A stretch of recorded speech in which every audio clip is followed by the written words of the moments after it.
I mean, I know I have certain stories in mind that I'm the most proud of. Is there any one or two that stand out to you?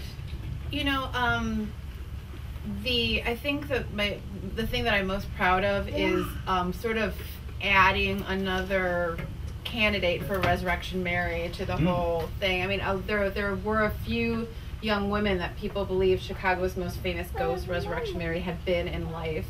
And the most famous one was Mary Bregovy, who was a factory worker in the back of the yards neighborhood in the 1920s and 30s. And so she's always the one that people have come to believe became Resurrection Mary when she died, and has been hitchhiking along Archer Avenue all these years. I was so fortunate to get a letter from a gentleman who lives in the area, retired, who read a newspaper story about Resurrection Mary and became fascinated by it. And he came to believe that in life she was a little girl that went to his church. And he did so much research about it, and his story has really convinced a lot of people after it came out in the book that in life Resurrection Mary most likely was this little girl, Anna Norcus, 12 years old. So I guess that's pretty cool. Yes, it is. Yes, it is. And what about you? Well, maybe a toss-up between the gate in Libertyville, which is the location pictured on the cover, and the house on Rainbow Road, which had for the longest time just been this, I don't know, legendary, mythical type of building that people really, they knew it was scary. And a lot of different locations, a lot of different legends came about, more so just influenced by what the place looked like, and I think feelings that people would get there. But thanks, just like Ursula, we are really dependent on readers to submit, and to help us flesh out our stories. Somebody had found out, went through some archives and found the name of a boy who was killed in an accident there. And so I, of course, updated my website and put that information on there and say, well, maybe this has something to do with it.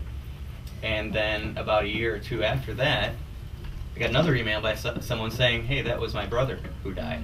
And you would think very awkward, how dare you be talking about this without consulting us first, which would be completely justifiable.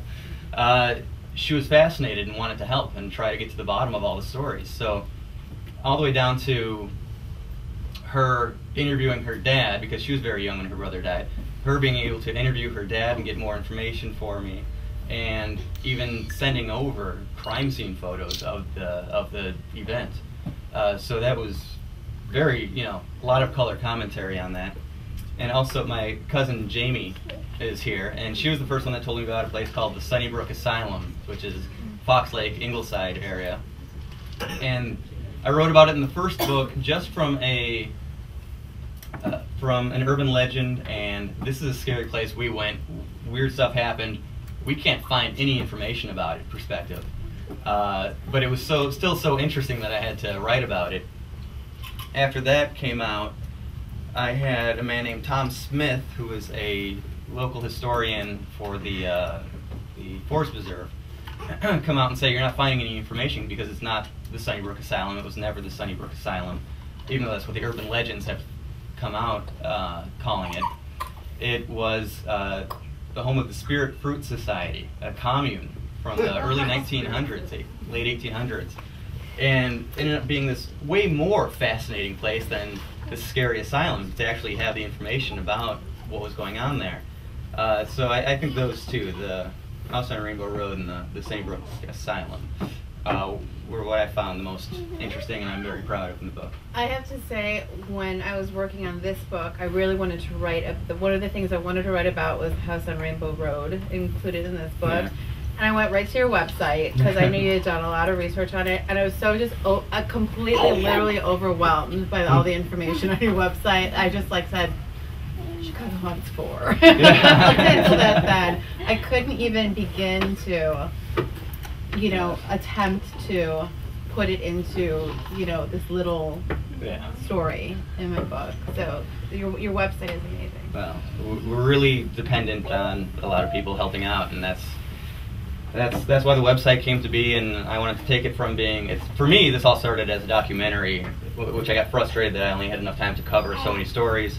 So then the book came out, and I wanted to create more of a community feel, which is what the website, it all works together. And of course, as you know, not as soon as, but it feels like as soon as the book comes out, the next great thing, the next update to a story happens. Yeah, absolutely. So I tried to stay current that way. I started, as I was saying, with the documentary, and that came to be because some friends and I were telling ghost stories one night. We couldn't figure out what to do with ourselves. Under 21, living in Mundelein on a summer night, there's not a whole lot of options. We started telling ghost stories at 9 at night, and the first time any of us came up for breath to see what time it was 4 in the morning. So I thought, well, this is fascinating. Not even, I mean, obviously the stories were, but the fact that we were that into it was fascinating to me. So, at 4 in the morning, still scared out of our wits, I thought I needed to do some more research. So I just looked up Chicago ghosts on, it was probably web crawler at the time, or one of the old dead search engines. But the first thing that came up was a review of Ursula's book. And the next day I went to Hawthorne Mall, picked that up, started reading it thinking it would contain a lot of this ghost stuff. Is it real? Is it not? What's the I don't know, what's the down low on that? And it was really, yes, it's real, and here's where you can go to see it. And I was so fascinated by the book that I had to incorporate my filmmaking background, and didn't even get done with the book before we started doing the documentary. So if you don't have the original Chicago haunts, you definitely need that one too.